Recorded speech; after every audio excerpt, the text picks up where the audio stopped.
नमस्कार, स्वागत है आप सभी का CUET India powered by let's study India के इस ऑनलाइन लर्निंग प्लेटफॉर्म पे। मैं आपका फिजिक्स गुरु शिव स्वागत करता हूं आप सभी का सीयूईटी 2025 के इस महाकुंभ अभियान में, जहां हम शुरू कर रहे हैं सीयूईटी 2025 फिजिक्स की प्रिपरेशन को बहुत ही सही ढंग से। और हम आपके लिए लेकर के आए हैं यूपी बोर्ड और बिहार बोर्ड के लिए एक proper content wise, chapter wise syllabus discussion के साथ साथ बाकी चीजें जो आपको मिलने वाली हैं। ठीक है, तो आज हम डिस्कस करने वाले हैं सीयूईटी 2025 की फिजिक्स यानी भौतिक विज्ञान के सिलेबस की कि क्या हो सकती है, क्या क्या चीजें हमें पढ़नी है, और साथ ही साथ हम ये भी समझेंगे आज कि कैसे हमें अपनी तैयारी को करना है, क्या चीजें हमें इंपॉर्टेंट ध्यान देना चाहिए, क्या महत्वपूर्ण बातें हमको ध्यान देकर के चलना चाहिए, कौन कौन से ऐसे टॉपिक्स हो सकते हैं जिनको आप सोच सकते हैं कि भाई ये हम पढ़ ले तो हमारा काम बन जाए। सीयूईटी में कहां से सबसे ज्यादा प्रश्न पूछे जाते हैं, तो इन सभी बातों पे आज हम चर्चा करने वाले हैं। तो चलिए बिना समय गवाए अपनी बात को शुरू करते हैं। तो सबसे पहले हम बात करेंगे भाई, आज देखिए हमें करना क्या है, सिलेबस डिस्कस करना है। तो सिलेबस डिस्कशन में आज हमारी कुछ मुख्य बातें होंगी कि भाई आपका सिलेबस क्या है, योर सिलेबस यानी आपका सिलेबस क्या रहने वाला है। साथ ही साथ किस तरह से क्वेश्चन पूछे जाते हैं, टाइप्स ऑफ क्वेश्चन आस्क, कितने अलग अलग प्रकार से आपसे प्रश्न पूछे जाते हैं, उस पर भी बात होगी। और साथ ही साथ जो चैप्टर वाइज वेटेज है कि हर एक पार्ट से, हर एक चैप्टर से कितने कितने नंबरों के सवाल आते हैं, वो भी हम समझने वाले हैं, वो बहुत ज्यादा जरूरी है। अभी तक देखिए जो भी यहाँ पे चीजें हैं, जो सीयूईटी 2024 में जो भी डेटा हमारे पास है कि भाई सीयूईटी 2024 में फिजिक्स का ये सिलेबस रहा है और ये सारी चीजें, उन्हीं के बेसिस पे हम आपको बता रहे हैं, क्योंकि अभी तक सीयूईटी फिजिक्स 2025 का कोई एक सिलेबस के रिगार्डिंग कोई चीजें नहीं आई हैं। ठीक है, तो आई होप सिलेबस में बहुत ज्यादा चेंजेस भी नहीं आएंगे। अगर फिर भी सिलेबस में कुछ चेंजेस आते हैं तो फिर भाई उसको हम लोग आपको जरूर बताएंगे। ठीक है, तो पहली बात हम कर लेते हैं अपने सिलेबस पे। तो चलिए ध्यान दीजिए आप लोग। पहला आपका देखिए 10 इकाई में आपका ये जो सिलेबस है वो 10 इकाइयों में यानी 10 यूनिट्स में बटा हुआ है। तो जिसमें से पहला यूनिट आपका है जो आपने पढ़ रखा होगा, इलेक्ट्रोस्टैटिक्स। ठीक है, तो इसको आप स्थिर विद्युतिकी भी कहते हैं। तो इलेक्ट्रोस्टैटिक्स में आपको देखिए कुछ मुख्य मुख्य चीजें ही पढ़नी है। ठीक है, तो जो मुख्य मुख्य बातें हैं कि हमें इन्हीं चीजों पे ध्यान देना है, ज्यादा और कुछ नहीं पढ़ना है। क्योंकि भाई अल्टीमेटली अगर आप बात करेंगे कि जो हमें मेन टॉपिक्स है, मेन चीजें हैं, उसी पे फोकस करना है, क्योंकि आप बहुत ज्यादा भी पढ़ लेंगे तो क्या ही फायदा है। ठीक, तो इसलिए उतना ही पढ़ना है जितना हमें सिलेबस में दिया गया है। ठीक है, तो सबसे पहले हमें इसमें क्या क्या चीजें पढ़नी है, जो मुख्य बातें हैं जो मैं बता रहा हूं आपको कि ये चीजें आने वाली, क्योंकि प्रीवियस ईयर क्वेश्चन अगर आप देखेंगे जो आपके पिछले कुछ सालों के प्रश्न पूछे गए वो इन टॉपिक्स से सबसे ज्यादा पूछे गए। तो विद्युत आवेश हालांकि हम सभी लोग जानते हैं, कूलाम का नियम जो कि एक बहुत ही महत्वपूर्ण विषय है और इस पे आते हैं सवाल, इस पे काफी आते हैं। तो कूलाम का नियम, विद्युत क्षेत्र पे सवाल बनते हैं, विद्युत क्षेत्र रेखाएं, इस पे हालांकि अभी तक कोई सवाल नहीं आया है, फिर भी देखा जाएगा उसको। विद्युत द्विध्रुव, इस पे सवाल बनते हैं। और विद्युत यानी कि द्विध्रुव के कारण जो विद्युत क्षेत्र होता है उस पे सवाल बनते हैं। ठीक है, और इसके बाद जो विद्युत फ्लक्स है, गॉस प्रमेय है, यहां से सवाल आपको मिल जाएंगे। ये एक महत्वपूर्ण टॉपिक ये भी है, यहां से भी सवाल आपको मिल जाते हैं। और इसके कुछ अनुप्रयोग जो है वहां से भी आपको सवाल मिल जाएंगे, जिसमें से एक अनंत लंबे सीधे तार की हम बात करते हैं, समान रूप से आवेशित समतल शीट, और एक गोलाकार आवेशित पतले गोलाकार खोल की हम जब बात करते हैं, या अच्छा यहाँ पे एक खोल, जैसे जब हम खोल की बात कर रहे हैं तो वो ठोस भी हो सकता है या पतला भी हो सकता है, यानी कि थिन भी हो सकता है, तो उस पे भी हम बात करते हैं। ठीक, अच्छा यहां तक तो आप देखेंगे जो आपका एनसीईआरटी है उसका पहला पार्ट यहां तक कवर हो जाता है। तो जब हम इकाई 1 में देख रहे हैं तो यहाँ पे आपके एनसीईआरटी का 2 पार्ट है। तो जो दूसरा वाला पार्ट है वो यहां से है, विद्युत विभव और विभवांतर वाला जो एक दूसरा हिस्सा है, उस पे सवाल आते हैं। तो इसमें जो ज्यादातर चीजें आती हैं, जैसे विभवांतर पे सवाल आ जाता है। ठीक है, द्विध्रुव पे सवाल भी कभी कभी बनते हैं कि द्विध्रुव की वजह से जो विभवांतर होगा अलग अलग हिस्सों में वो क्या होगा, उस पे भी सवाल आपसे पूछे जाते हैं। ठीक है, अच्छा और यहाँ पे क्या बन सकता है, देखिए संधारिता पे भी सवाल आता है कि इसका जो अलग अलग श्रेणी क्रमों में समांतर क्रम और संयोजन, यहां से सवाल बनते हैं। ठीक है, और प्लेटों के बीच पैराविद्युत माध्यम के साथ उससे भी सवाल आते हैं, यानी कि जब हम प्लेटों के बीच में कुछ डाइलेक्ट्रिक डाल देते हैं, पैराविद्युत माध्यम डाल देते हैं, एक मीडियम डाल देते हैं, तो वहां से भी आपको कुछ सवाल मिलते हैं और वहां से अच्छे सवाल आते हैं। ठीक है, तो उस नजरिए से वो टॉपिक बहुत ज्यादा इंपॉर्टेंट हो जाता है। ठीक है, और उसके बिना, जैसे एक होता है कि पैराविद्युत माध्यम के साथ और एक होता है बिना पैराविद्युत माध्यम के साथ, तो जो बिना पैराविद्युत माध्यम के साथ है यहां से भी आपको सवाल मिल जाएंगे। ठीक है, संधारित्र पे, ठीक, संधारित्र की धारिता पे सवाल आते हैं। ठीक, और अच्छा, संधारित्र में संग्रहित ऊर्जा, यहां से भी सवाल बने हैं कई बार।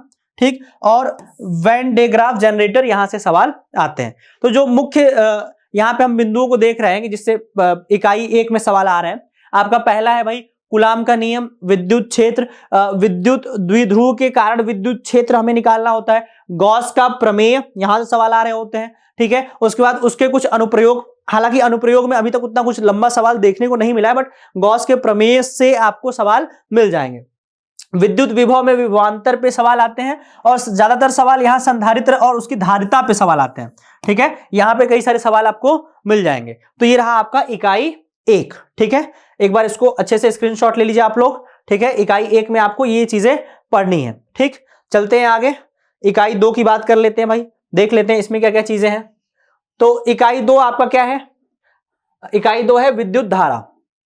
कक्षा 10वीं में भी आप थोड़ा बहुत विद्युत धारा में पढ़ करके आ रहे होंगे, जैसे ओम का नियम, ये सब चीजें आपने 10वीं में भी पढ़ी होगी। और इसके साथ साथ जैसे ओम के नियम पे आपने अलग अलग जो ग्राफ बनाया होगा उस पे भी सवाल आते हैं। तो सेम चीज यहाँ पे है, वही बात, कुछ थोड़ा सा उसको और अधिक जानने को आपको इस पाठ में मिल जाता है। तो क्या क्या चीजें हमें पढ़ेंगे? अच्छा, धातु चालक में विद्युत आवेशों का प्रवाह, ठीक, वही बात है। उसके साथ साथ ओम का नियम, ठीक, उसके बाद VI विशेषताएं जो मैंने बताया अभी अभी, ठीक, और एक होता है विद्युत प्रतिरोध यानी रेजिस्टेंस जिसको आप कहते हैं, इस पे सवाल आते हैं। विद्युत प्रतिरोधकता पे सवाल आते हैं, रेजिस्टेंस पे अलग अलग तरह से सवाल बन रहे होते हैं। और रेजिस्टेंस को जब हम सीरीज में लगा देंगे, जब उसको पैरेलल में लगा देंगे, ठीक है, तो उसमें क्या चीजें होंगी, जैसे यहाँ पे देखिए लिखा है ना कि प्रतिरोधों के श्रेणीबद्ध और समांतर संयोजन, यहां से एक सवाल आपको मिल जाएगा। ठीक, तो ये सब बिंदु वो हैं जहां पे आपको ध्यान देना है कि इन टॉपिक्स को बहुत अच्छे से पढ़ना है, क्योंकि सवाल इन पे बन रहे होते हैं। हालांकि ये जो सिलेबस है आपका 12th का बोर्ड का सिलेबस है, तो हम यहाँ जो भी कुछ पढ़ने वाले हैं वो 12th के बोर्ड के साथ साथ CUET को लेकर चलने वाले हैं। तो घबराना नहीं है, क्योंकि बोर्ड का एग्जाम भी देना है और फिर CUET भी देना है, तो दोनों चीजों को हम प्रॉपर कवर करने वाले हैं। ठीक है, अच्छा, बात आगे कर लेते हैं। इसके बाद क्या है भाई, विभवांतर और सेल पे देखिए सवाल आता है, सेल और उसका आंतरिक प्रतिरोध क्या होता है, और विभवांतर और सेल का EMF, इस पे भी सवाल आते हैं। ठीक है, और जो आखिरी है किरचॉफ के नियम और उसके अनुप्रयोग, ठीक, Wheatstone bridge, metre bridge, potentiometer. कई बार CUET में पोटेंशियोमीटर से सवाल आए हैं, तो पोटेंशियोमीटर उस नजरिए से बहुत महत्वपूर्ण है। बोर्ड में आप पे पोटेंशियोमीटर से नहीं आता है, बट बोर्ड में आपके जो व्हीटस्टोन ब्रिज है और मीटर ब्रिज है, यहां से सवाल पूछे जाते हैं। ठीक है, तो पोटेंशियोमीटर CUET के लिए रख लेते हैं, और बाकी बोर्ड के लिए आपका व्हीटस्टोन ब्रिज और मीटर ब्रिज, यहां से सवाल पूछे जाते हैं और बढ़िया सवाल आते हैं जिसमें किरचॉफ के नियम का इस्तेमाल भी होता है। ठीक है, तो ये आपकी रही इकाई 2। चलिए बढ़ते हैं आगे, कोई दिक्कत नहीं होनी चाहिए। ठीक, इकाई 3 में क्या है, धारा और चुंबकत्व और चुंबकीय प्रभाव। यानी सिंपल सी बात है कि धारा और चुंबकत्व का क्या क्या परिणाम हो सकता है और चुंबकीय प्रभाव क्या क्या चीजें, इस चैप्टर में, इस पार्ट में हम वही सारी चीजें पढ़ते हैं। तो देखिएगा चुंबकीय क्षेत्र की संकल्पना, ठीक है। अच्छा, यहां पे क्या क्या चीजें ज्यादा पूछी जाती हैं जो आप देखेंगे, तो पहले तो बायोट सावर्ट का नियम और इसके अनुप्रयोग, ये याद रखिए, ये आएगा ही आएगा, चाहे बोर्ड में भी आता ही आता है, अनुप्रयोग इसका आ जाते हैं अगर नियम नहीं पूछा तो। अच्छा, जैसे आप देखेंगे कई जगहों पे आपको नियम और उसके अनुप्रयोग, तो हमेशा याद रखिए कि दोनों पढ़िए, क्योंकि अगर नियम नहीं पूछ रहा है तो अनुप्रयोग पूछेगा, अनुप्रयोग नहीं पूछ रहा है तो नियम पूछेगा, लेकिन पूछेगा जरूर। ठीक, तो ये हमेशा याद रखना है। एम्पियर का नियम, ठीक है, और इसके भी कुछ अनुप्रयोग जो होते हैं, जैसे सीधे तार की बात करते हैं या टोरॉइडल सोलेनोइड की बात करते हैं और इसके अनुप्रयोगों की बात करते हैं। ठीक है, तो इस पे भी सवाल आ जाते हैं। एक समान चुंबकीय क्षेत्र में धारावाहक चालक पर बल, ठीक, जैसे अगर एक समान चुंबकीय क्षेत्र है तो उस पे जो धारावाहक है उस पे कितना बल लग रहा है, ये भी, इस पे भी सवाल CUET में सबसे ज्यादा पूछे गए हैं। ठीक है, दो समांतर धारावाहक चालकों के बीच के बल, इस पे अच्छा एम्पियर की जो एक यहां से हम कहते हैं परिभाषा निकालते हैं, उस पे भी सवाल आता है। ठीक, एक जो सवाल आप देखेंगे कि चुंबकीय क्षेत्र में अगर हम धारा लूप को लगा दें, अगर हम धारा लूप को रखें, मतलब एक मान लेते हैं कि हमारा एक लूप है जिसमें धारा प्रवाहित हो रही है और उसको हमने चुंबकीय क्षेत्र में रख दिया, तो उस पर कितना टॉर्क लग रहा है उस पर भी सवाल पूछता है। ठीक है, उस पर भी सवाल बन जाते हैं। ठीक, इसके बाद यहां पे एक गैल्वेनोमीटर में सवाल आते हैं।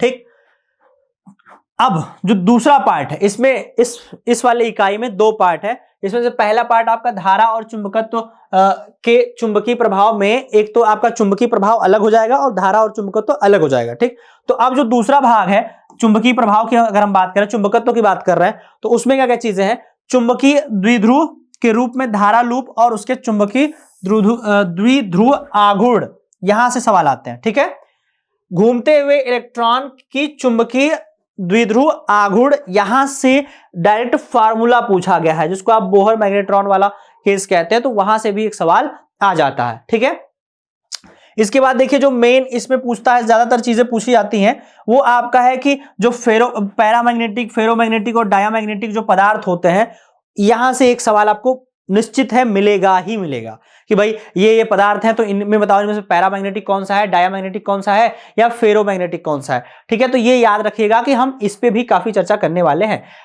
कभी कभार देखिए, बोर्ड में तो नहीं, लेकिन सीयूईटी में पृथ्वी के चुंबकत्व और उसके चुंबकीय क्षेत्र पे सवाल बन जाते हैं कभी कभार, हमेशा नहीं, कभी कभार। ठीक, तो उस पर भी ठीक ठाक सवाल हम करेंगे, लेकिन ये वाला पोर्शन पैरामैग्नेटिक, डायामैग्नेटिक और फेरोमैग्नेटिक, यहां से सवाल बनते हैं और अच्छे अच्छे सवाल बनते हैं। ठीक है, तो इसको जरूर ध्यान देना है, बोर्ड में भी आता है और सीयूईटी में भी आता है। ठीक, चलिए बात कर लेते हैं आगे। अच्छा, इसका आप स्क्रीनशॉट ले लीजिए भाई ना, जितना भी सिलेबस की चीजें हैं आप उसका स्क्रीनशॉट जरूर लेते जाइएगा, क्योंकि वो आपको अंत में बहुत ज्यादा हेल्प करने वाला है। ठीक है, देखिए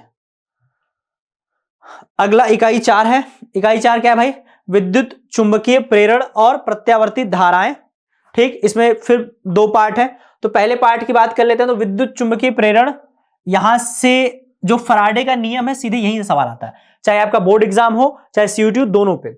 और इसमें एक जो आता है प्रेरित विद्युत वाहक बल और धारा, ये तो नहीं, लेंज का नियम आता है यहां से। ठीक है, और यहां एक स्व और पारस्परिक प्रेरण में, स्वप्रेरक पे प्रेरण में सवाल आता है। पारस्परिक में तो अभी तक नहीं आया सीयूईटी में, लेकिन स्व प्रेरण में सवाल पूछा गया है, सेल्फ इंडक्टेंस में सवाल पूछा गया है। ठीक है, प्रत्यावर्तित धाराएं। अच्छा, प्रत्यावर्तित धाराएं में कहां से चीजें आई हैं? तो जैसे वोल्टेज और जो आरएमएस का मान है, यहां से एक सवाल आए हुए हैं। ठीक है, और एलसी दोलन, इसमें सवाल आया है। ठीक है, जो इसका उपचार है, गुणात्मक उपचार है, उस पर सवाल पूछा गया है। ठीक, उसके बाद एलसीआर श्रेणी सर्किट, सबसे ज्यादा महत्वपूर्ण है एलसीआर श्रेणी सर्किट, इस पे भी सवाल आते हैं और अच्छे वाले सवाल आते हैं। एलसी सर्किट में शक्ति, ठीक है, और इसके बाद एसी जनरेटर और ट्रांसफार्मर, यहां से भी आपको सवाल मिल जाएंगे। ठीक है, ये जो पार्ट है वो उतना ज्यादा नहीं, लेकिन यहां से सवाल आपको ठीक ठीक मिल जाएंगे। ठीक है, चलते हैं आगे, देखिएगा अगला पार्ट, विद्युत चुंबकीय तरंगे। ये पार्ट तो छोटा है, लेकिन सीयूईटी में 5 से 6 सवाल यहां से आते हैं, तो आपके लिए नंबर उठाने के लिए बहुत ही ज्यादा इंपॉर्टेंट, बहुत ही ज्यादा महत्वपूर्ण ये पार्ट बन जाता है। ठीक है, देखिएगा। तो अच्छा, इसमें सवाल क्या बनेगा? तो सवाल यही है कि भाई विद्युत चुंबकीय तरंगे और उनकी विशेषताओं पे सवाल पूछे जाते हैं। ठीक, कि विद्युत चुंबकीय तरंग क्या होता है, उसकी विशेषताएं बताइए, वहां से सवाल पूछते हैं। ठीक, चुंबकीय स्पेक्ट्रम, माइक्रोवेव, इन सब पे भी सवाल आते हैं। ठीक, विद्युत चुंबकीय स्पेक्ट्रम पे सवाल ठीक ठीक बनते हैं, अच्छे सवाल आते हैं। ठीक है, और इनके उपयोग, यहां तक बोर्ड में तो उपयोग वाला ही सवाल बनता है। अगर आप बोर्ड की बात करेंगे तो उसमें उपयोग पे ही सवाल बनते हैं। ठीक है, तो ये रहा आपका इकाई 5, बहुत ही महत्वपूर्ण है, इसको ध्यान देना है। ठीक है, चलते हैं आगे, देखिएगा।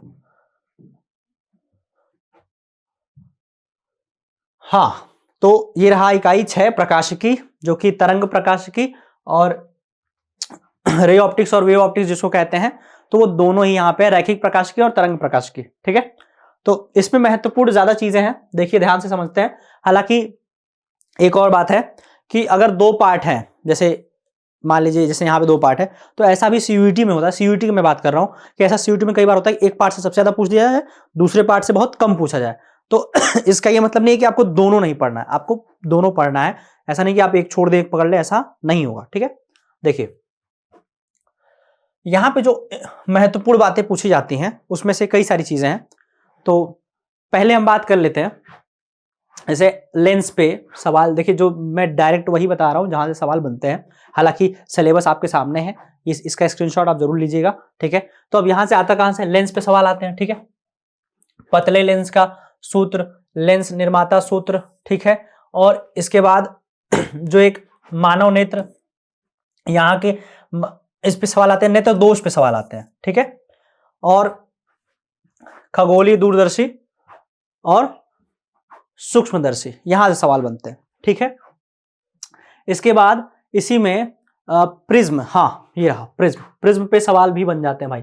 प्रिज्म पे सीयूईटी पे सवाल आए हैं कई बार, सीयूईटी पे आप देखेंगे तो लेंस के बजाय प्रिज्म पे सवाल पूछा है, तो आपको प्रिज्म भी पढ़ना है और प्रिज्म अच्छे से पढ़ना है, ठीक है। बोर्ड में आप देखेंगे तो लेंस पे सवाल ज्यादा पूछा जाएगा और सूक्ष्मदर्शी एवं खगोलीय दूरदर्शी इनमें से कोई एक पे सवाल आएगा ही आएगा, मगर आप सीयूईटी की बात करें तो प्रिज्म पे सवाल आएगा, ठीक। दूसरा बात करते हैं तरंग प्रकाशिकी। तो तरंग प्रकाशिकी में जो ज्यादातर चीजें पूछी गई हैं उसमें से भाई फ्रिंज की चौड़ाई, ठीक है, यंग का द्विछिद्र प्रयोग, यहां से एक सवाल आया है भाई। यंग का जो द्विछिद्र प्रयोग है, व्यतिकरण की बात अगर हम करते हैं तो एक सवाल यहां से मिल जाएगा आपको, ठीक। इसके बाद व्यतिकरण के लिए अभिव्यक्ति, ये कभी कभार पूछा गया है। हाँ बोर्ड के लिए आप देखेंगे तो व्यतिकरण बहुत ही ज्यादा इंपॉर्टेंट है, बहुत ही ज्यादा महत्वपूर्ण है, वहां से भी सवाल आते हैं और ये फ्रिंज की चौड़ाई ये सब निकालने के लिए पूछा जाता है, ठीक। एकल स्लिट के कारण विवर्तन, विवर्तन में कभी कभार सीयूईटी में आया है, लेकिन ज्यादातर आप देखेंगे व्यतिकरण में यंग की का जो द्विछिद्र प्रयोग है इस पे सवाल आया है, ठीक है। विवर्तन ऐसा नहीं आता है, आ भी सकता है, ऐसा नहीं कि जो चीजें अभी तक नहीं आई है आगे नहीं आएंगी, आएंगी, संभावनाएं सबकी होती है, ठीक।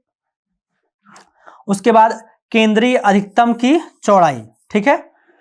अब यहां पे एक और आता है कि सूक्ष्मदर्शी और खगोलीय दूरबीनों की शक्ति का समाधान ना, यहां इस वाले टॉपिक से आपको एक सवाल मिलेगा ही मिलेगा, निश्चित है मिलेगा, बोर्ड एग्जाम में तो आएगा ही आएगा, सीयूईटी में भी मिल जाएगा आपको, ठीक है। एक सवाल हर बार सीयूईटी में यहां से पूछता है, ठीक है।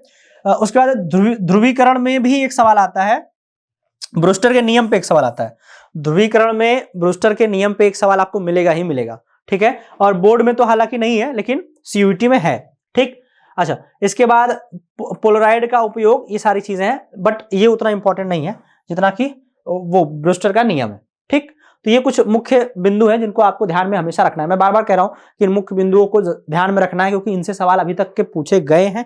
ऐसा नहीं कि बाकी चीजों को ध्यान में नहीं रखना है, लेकिन इनको, क्योंकि होता क्या है कि जो भी पेपर बनता है जनरली उसमें पीछे की कुछ चीजें रिपीट होती हैं, कुछ नई भी आती हैं। तो भाई एटलीस्ट अगर हमको जैसे परीक्षा में अच्छे अंक पाने हैं तो भाई कुछ चीजें जो पहले से हमें पता है कि ये चीजें होनी है तो उसको हम अच्छा करके चलते हैं, सिंपल सी बात है, ठीक। चलिए आगे चलते हैं, बात करते हैं आगे। अगला जो हमारा है कि पदार्थ और विकिरण, ठीक है, और दोहरी प्रकृति की बात कर रहे हैं, ठीक है। कि जो पदार्थ होते हैं दोहरी जैसे जो प्रकाश होता है उसकी दोहरी प्रकृति है कि वो क्या है, विकिरण भी है और क्या है, विकिरण भी है और कहीं ना कहीं पदार्थ का भी रूप रख रहा है, ठीक है। तो वही चीज है।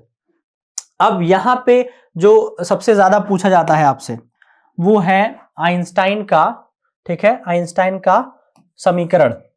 इससे सवाल पूछेगा ही पूछेगा, चाहे सीयूईटी हो चाहे बोर्ड का आपका पेपर हो, वहां से सवाल आएंगे ही आएंगे, ठीक है। प्रकाश विद्युत प्रभाव, ये एकदम डिटेल में पढ़ के जाइए, बोर्ड के एग्जाम में यहां से सवाल आएगा ही आएगा, निश्चित है, ठीक। और सीयूईटी में जो सबसे ज्यादा पूछा गया है डी ब्रॉगली संबंध, इस पे सवाल आया है। आप देखेंगे सीयूईटी में डी ब्रॉगली संबंध से हर बार सवाल आया है, तो ये बहुत ज्यादा महत्वपूर्ण हो जाता है, ठीक। इसके बाद बाकी चीजें तो बस मतलब पढ़ने ऐसा नहीं पढ़ना है, बट इन सब चीजों पे सवाल सबसे ज्यादा आया है, ठीक है। चलिए आगे देखते हैं। ये भी बहुत ज्यादा लंबा पाठ नहीं है, छोटा सा ही चैप्टर है, ठीक। तो उसके नजरिए से देखिए अगला अच्छा ये तो हो गया ना, हाँ ये परमाणु और नाभिक, ठीक। फिर दो पार्ट है, एक में संभावना है कि एक से ज्यादा है, दूसरे से कम है। तो यहाँ पे किस में सवाल ज्यादा आता है, जैसे देखिए रदरफोर्ड का जो परमाणु मॉडल था, यहां से नहीं बल्कि जो बोहर का मॉडल है इस पे सवाल आते हैं कि ऊर्जा का स्तर क्या होगा, हाइड्रोजन स्पेक्ट्रम क्या होगा, ठीक है। इसमें त्रिज्या भी कभी कभी आपको निकालने को बोल देता है, ठीक है। उसके बाद नाभिकीय संरचना और आकार, अब ये हम नाभिक में आ गए। तो यहां तक जो परमाणु की बात है, उसमें क्या होता है कि बोहर के मॉडल से सबसे ज्यादा सवाल पूछे गए हैं, ऊर्जा स्तर से सवाल आता है और हाइड्रोजन स्पेक्ट्रम से भी सवाल आता है। सीयूईटी में सबसे ज्यादा यहां से सवाल आते हैं, नाभिकी से कभी कभार सवाल आया, लेकिन कभी अभी तक क्या अगर आप पेपर देखेंगे तो उसमें आपको परमाणु से सवाल मिल जाएंगे, ठीक है। अच्छा बोर्ड के लिए तो भाई दोनों जरूरी है, तो उसमें भी आप देखेंगे तो हाइड्रोजन स्पेक्ट्रम वाले से सवाल आपको मिल जाएंगे, ठीक। उसके बाद क्या है, यहां से जो ये रेडियोधर्मिता है, ठीक है, अल्फा बीटा और गामा, इनसे सवाल सीयूईटी में अगर आए हैं कहीं से तो नाभिक में तो यहीं से सवाल आए हैं, ठीक है। और द्रव्यमान ऊर्जा संबंध अगर हम इसकी बात कर रहे हैं, ठीक है, और द्रव्यमान दोष, ठीक है, ये सब हालांकि आपके बोर्ड वाले सिलेबस में तो ये सब चीजें नहीं है, लेकिन फिर भी कुछ चीजें यहां से हट चुकी हैं बोर्ड वाले सिलेबस में, लेकिन फिर भी आपको सीयूईटी में वो चीज पढ़ना है तो उसको हम अच्छे से पढ़ेंगे भी और समझेंगे भी, ठीक। इसके बाद एक जो आपसे पूछा जाता है कि यहां पे नाभिकीय विखंडन और संलयन, यहां से सवाल आता है, एक सवाल यहां पे मिल जाएगा, ठीक। तो कुछ जो गिने चुने 2-3 सवाल आते हैं, जरूरी नहीं है कि वो इसी से आए, ऊपर वाले से भी आ सकते हैं, नीचे वाले से भी आ सकते हैं, दोनों से आ सकते हैं, ठीक। तो आपको 50-50 चांस मान के चलना है ना, ऐसा नहीं कि एक छोड़ देंगे पकड़ ले, ऐसा नहीं करना है, ठीक। देखिए नेक्स्ट भाई अगले पे चलते हैं, इलेक्ट्रॉनिक उपकरण। अब इलेक्ट्रॉनिक उपकरण में जो सबसे ज्यादा महत्वपूर्ण बात रखता है वो यही है कि भाई जो एक तो आप कह लीजिए कि पीएन जंक्शन जो आपका है, ठीक है, पीएन संधि, अर्धचालक डायोड, ठीक है, और इसके पीछे जैसे जो वीआई विशेषज्ञ इस पे बात करता है, एक दृष्टिकारी रूप में डायोड, ठीक है, और एलईडी, फोटो डायोड, जितने भी डायोड है उन सब पे सीयूईटी में सवाल ग्राफ से पूछा है भाई, डायरेक्ट क्वेश्चन नहीं पूछता है, वो सीधे आपको ग्राफ दे देगा। और ये इकलौता ऐसा चैप्टर है जिसमें सबसे ज्यादा क्वेश्चन पूछे जाते हैं, मतलब अगर आप चैप्टर के दृष्टि से देखेंगे तो सबसे ज्यादा सवाल इससे आते हैं, 6 से 7 सवाल आते हैं, लेकिन इकाई के दृष्टिकोण से देखेंगे तो भाई ठीक है 6-7 ही आते हैं, बट फिर भी ये बहुत ज्यादा महत्वपूर्ण हो जाता है, ठीक। तो जितने भी डायोड है, मैं फिर से कह रहा हूं, जितने भी डायोड चाहे पीएन हो, चाहे जेनर हो, चाहे एलईडी हो, चाहे फोटो डायोड हो, चाहे सोलर हो, सब पे ग्राफ पे सवाल आते हैं। उनका जो वीआई ग्राफ है उस पे सवाल पूछेंगे, ये जैसे आपको परीक्षा में दे देगा कि ये निम्नलिखित में से कौन सा ग्राफ किसका है, तो आपको सबका ग्राफ पता होना चाहिए, ठीक। ट्रांजिस्टर से बहुत कम सवाल आते हैं, हालांकि बोर्ड में तो है भी नहीं, लेकिन फिर भी पूछे जा सकते हैं, तो ट्रांजिस्टर भी हम पढ़ेंगे। और दूसरा जो इस इकाई में सबसे ज्यादा आता है वो आता है लॉजिक गेट पे सवाल। हर साल सीयूईटी में आप देखेंगे 1 से 2 सवाल कम से कम लॉजिक गेट पे मिल ही जाएंगे, ठीक है। तो यहां से भी आपको सवाल मिल जाएगा ट्रांजिस्टर पे, सॉरी लॉजिक गेट पे ना, ठीक है। चलते हैं आगे, अगले पार्ट की बात कर लेते हैं, देखिएगा जो कि आखिरी है, हालांकि बोर्ड में तो नहीं है मगर सीयूईटी में है, ठीक। बोर्ड में आपको ये नहीं पढ़ना है, लेकिन सीयूईटी में आपको पढ़ना है, संचार प्रणाली के तत्व, ठीक है। एक ही सवाल आता है, अधिक से अभी तक तो जैसे एक या अधिक से अधिक 2 ही आए हैं, एक भी आते हैं 2 भी आते हैं, ठीक। तो अगर किसी को लगे कि नहीं ये मुझसे नहीं हो पाएगा, मुझे ये चैप्टर छोड़ देना चाहिए, तो उस पर भी मैं बात करूंगा, ठीक है, कि क्या करना चाहिए, लेकिन चूंकि हमारे सिलेबस में है तो पढ़ना तो है, ठीक। संकेतों के बैंडविड्थ, उसके बाद यहां में जो एक आता है मॉड्यूलेशन पे सवाल देखिए आते हैं, इसमें जो सवाल आते हैं वो मॉड्यूलेशन पे ही आते हैं, ठीक है। मॉड्यूलेशन का आयाम और इन सभी चीजों पे सवाल पूछे गए, अब तक के जो सवाल आए वो मॉड्यूलेशन पे पूछे गए और कुछ थोड़ा सा यहां से पूछे गए हैं सवाल, ठीक है, संचारण माध्यम के बैंडविड्थ पे, ठीक। तो ये भी एक महत्वपूर्ण जो यहां पे अगर आप देखेंगे इस पार्ट में तो ये आपको मिल जाएगा, ठीक। चले आगे, तो भाई यहां तक तो हमने अपने सिलेबस की बात कर ली कि हमारा सिलेबस क्या है जो कि आपने समझा, और साथ ही साथ हमारे सिलेबस में कौन कौन से मुख्य बिंदु हैं जिन पे हमें ध्यान देना चाहिए, कौन कौन से टॉपिक को हमें अच्छे से पढ़ना चाहिए, उन सभी चीजों पे बात हो गई है। अब हम थोड़ा सा ये बात कर लेते हैं कि हमारे जो सीयूईटी का एग्जाम है उसमें किस तरह से सवाल पूछे जाते हैं, ठीक है। तो देखिएगा मुख्यतः 3 तरह से सवाल पूछे जाते हैं। देखिए है तो टोटल कितने पूछे जाते हैं, तो कुल तो 50 आते हैं, ठीक, 50 प्रश्न आएंगे, 50 क्वेश्चन आएंगे, ठीक है। अरे यार, ठीक है, 50 करने कितने हैं आपको, 40 करने हैं। करने कितने हैं, 40 करने हैं, ठीक है। अच्छा, और एक बात कि जैसे हम कह रहे हैं कि अलग अलग जो प्रश्न के प्रकार हैं वो क्या है, तो सब एमसीक्यू ही रहेंगे। सब क्या रहेंगे, सब एमसीक्यू ही होंगे, लेकिन प्रकार अलग अलग होंगे। जैसे एक आपसे सीधे मिलान करने वाला सवाल दे देगा, मिलान करना, ठीक है, यानी कि मैच द कॉलम, उसको आप ज्यादा समझेंगे मैच द कॉलम से।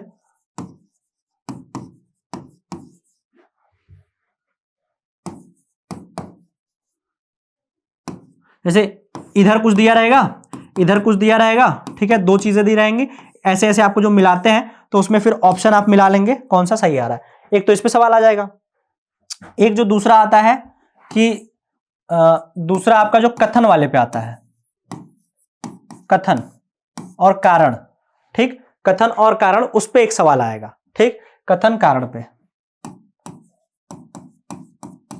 ठीक, असर्शन रीजन, ठीक है। और एक तीसरा कभी कभी आपको अनुच्छेद दे देगा, पैराग्राफ दे देगा, ठीक है, इस पे, और इससे आप उसको पढ़ेंगे और उसी में से कुछ जवाब खोजेंगे तो फिर मिल जाएगा। जैसे कुछ लाइनें आपको मान लीजिए कि नाभिक से ही दे दिया, तो फिर उसके बाद आप यहां से यहां तक पढ़ेंगे उसको, फिर उसी में से कुछ सवाल होंगे और फिर आप उसको हल करेंगे। मुख्यतः ये 3 तरह से सवाल पूछता है, और बाकी जो नॉर्मल तरीके से आपसे एमसीक्यू पूछेगा वो तो पूछेगा ही, लेकिन सवाल का ये रूप हो सकता है, ठीक है भाई। तो ये हमारे हो गए किस तरह से सवाल हमसे पूछे जाते हैं। अब जो मुख्य बात है, जो सबसे ज्यादा महत्वपूर्ण है हमारे लिए, जो हमें समझना भी जरूरी है, वो ये बात है कि भाई किस पाठ से कितना आ रहा है वो हमें जानना है, ठीक है। अगर हमें ये जानना है कि किस पाठ से कितना आ रहा है तो हम कैसे पहचानेंगे, तो देख लीजिए भाई कैसे पहचानेंगे। तो जो पहली इकाई है आपकी, मैं यहाँ पे इकाई के हिसाब से बता दे रहा हूं, पहली इकाई से आपसे कितने प्रश्न पूछे जा रहे हैं, तो आप देख रहे हैं यहाँ पे कुल कितने प्रश्न हो गए, 10 प्रश्न हो गए। देखिए यहाँ ये जो आपके सामने जो डाटा है ये एक एवरेज है, औसत है, जो अब तक की परीक्षाएं हुई हैं उसके अनुसार ये आपको मैं एक डाटा दे रहा हूं, ठीक है। आप इसका स्क्रीनशॉट भी ले लीजिए ताकि आपको परीक्षा में एक आंकड़ा लग जाए कि हाँ भाई ऐसे ऐसे सवाल पूछे गए, ठीक है। आप इसका स्क्रीनशॉट ले लीजिए। हाँ, अच्छा, अब इलेक्ट्रोस्टैटिक्स जो पहला हमारा भाग है उसमें 10 प्रश्न आए हैं। दूसरा विद्युत धारा में आप देखिए 6, ठीक है।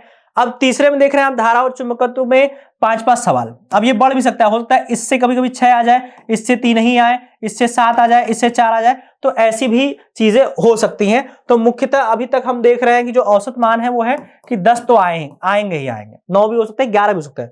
अब यहाँ पे आप देख रहे हैं कि अगला जो हमारा है विद्युत चुंबकीय प्रेरण और प्रत्यावर्तित धारा है। तो पहले पार्ट से तो कभी कभी हुआ कि एक भी सवाल नहीं आया, एक सवाल आया, दूसरे से ज्यादा आए, 4 सवाल आए, ठीक। तो यहां पे हम मान सकते हैं कि 5 सवाल तो आएंगे ही आएंगे, ठीक है।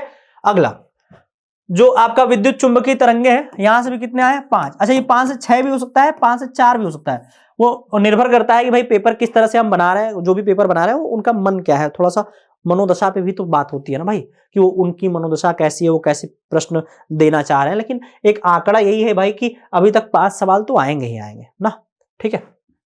इसके बाद प्रकाशिकी की बात कर लें तो देखिए प्रकाशिकी में फिर भी 4 सवाल पहले वाले पार्ट से, ठीक है। और दूसरा जो है जो तरंग प्रकाशिकी आपके हैं वहां से कभी कभी एक भी नहीं और कभी कभी एक सवाल वहां से आया, ऐसा भी हो सकता है। अभी तक ये तो अब तक हुआ है, ऐसा भी हो जाए कि यहां से 2 आए, यहां से 3 आ जाए, ठीक है।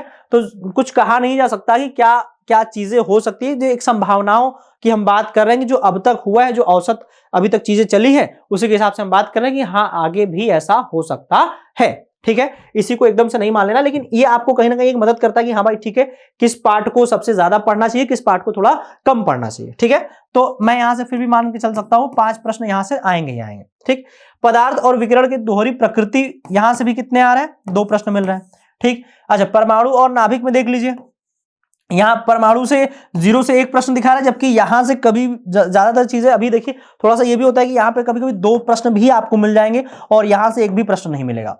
पूरे पार्ट से 3 प्रश्न आते हैं, 3 से 4 प्रश्न आते हैं पूरे पार्ट से, मतलब पूरे इकाई से 3 से 4 प्रश्न आते हैं। उन 3-4 प्रश्नों में ऐसा कई बार हुआ है कि यहां से आपको 2 से 3 प्रश्न यहीं से मिल जाएंगे, पहले पार्ट से मिल जाएंगे, और यहां से एक ही प्रश्न मिलेगा। ठीक है, ऐसा कई बार हुआ है। ठीक, अब चलते हैं आगे। तो एक मान के चल सकते हैं कि 3 प्रश्न तो आएंगे ही आएंगे। जो मैं कह रहा था कि सबसे ज्यादा 6 प्रश्न आते हैं, देखिए 6 प्रश्न आएंगे, इसमें से 6 प्रश्न में से 2 से 3 प्रश्न जो होते हैं वो डायोड पे होते हैं, डायोड पे। ठीक है, डायोड जो मैंने बताया पीएन संधि, और बाकी जेनर, और उसके बाद फोटो डायोड एलईडी, उन सब पे। और बाकी जो 2 से 3 बच गए हैं, बाकी जो 2 से 3 बच गए हैं वो आपका गेट, लॉजिक गेट पे आ जाता है, लॉजिक गेट पे, लॉजिक गेट पे। ठीक है, उस पे सवाल आ जाते हैं ना। तो ध्यान देना है कि इस तरह से आपसे सवाल पूछ जाएंगे। और जो आखिरी में आपका है संचार प्रणाली, उससे आप देख रहे हैं कि केवल एक ही सवाल आया है। ऐसी संभावनाएं हो सकती है कि 1 आए या 2 आए, उससे ज्यादा नहीं आएगा। ठीक है, तो बहुत ज्यादा घबराना नहीं है। अब चूंकि आपको पता है कि भाई कुल हमें 50 सवाल आने हैं, जिसमें से 40 करना है, तो अब आप इसमें देख लीजिए भाई जो पार्ट आपको लगे कि नहीं यार इसमें हमें ये चीज छोड़ देना चाहिए क्या, क्योंकि सीयूईटी भी तो आपसे कह रहा है ना भाई आपको 50 सवाल देना, आप कोई 40 ही करिए। तो कई लोग ऐसा हो सकते हैं भाई बोर्ड में हमको इसको नहीं पढ़ना है तो हम इसको एक्स्ट्रा क्यों पढ़े, तो छोड़ दीजिए उसको, कोई दिक्कत नहीं। संचार प्रणाली हम छोड़ दें तो भी हम बाकी सवाल तो कर सकते हैं ना। ठीक है, तो बहुत ज्यादा लोड नहीं लेना है, आराम से पढ़ना है। ठीक है, बस ये है कि देखिए तैयारी सीयूईटी की शुरू हो चुकी है, और अगर आपने अभी भी तैयारी शुरू नहीं की है फिर दिक्कत है। तो लग जाइए अच्छे से और तैयारी शुरू कर दीजिए। ठीक है, क्योंकि कहते हैं ना कि अगर एक बड़ी अच्छी बात कहते हैं कि अगर आप अपनी सफलता को, अगर आप अपनी तैयारी को खुद से टाल रहे हैं बार बार कि हाँ यार आज कर लेंगे, कल कर लेंगे, परसों कर लेंगे, तो इसका मतलब कहीं ना कहीं आप अपनी सफलता को भी खुद से ही टाल रहे हैं। तो ऐसा नहीं करना है। अगर अच्छे नंबर आ जाएंगे तो हम अच्छी जगहों से फिर पढ़ाई कर लेंगे, तो सारी चीजें होती हैं। अच्छी जगहों से पढ़ने का एक अपना बेनिफिट होता है, एक अपना कहीं ना कहीं हमें एडवांटेज मिल ही जाता है। तो उसलिए हमें ये चाहिए कि हम अपनी तैयारी को इतनी अच्छी ढंग से करें ताकि हमें एक अच्छा विश्वविद्यालय मिल जाए जिसमें हम अपनी पढ़ाई को और अच्छे से कर पाए। ठीक है, तो ये रही बातें कि भाई हमें क्या पढ़ना था, कैसे पढ़ना था, क्या क्या चीजें आती हैं। तो हम बहुत ही अच्छे ढंग से इस चीज को शुरू करने वाले हैं। और हम पहला अध्याय हमारा है स्थिर विद्युत, उसके बारे में हम बात करेंगे। हम बात करेंगे आवेश के बारे में, कूलाम के नियम के बारे में। तब तक के लिए पढ़ते रहिए, आगे बढ़ते रहिए और जुड़े रहिए CUET India powered by let's study India के साथ। जय हिंद।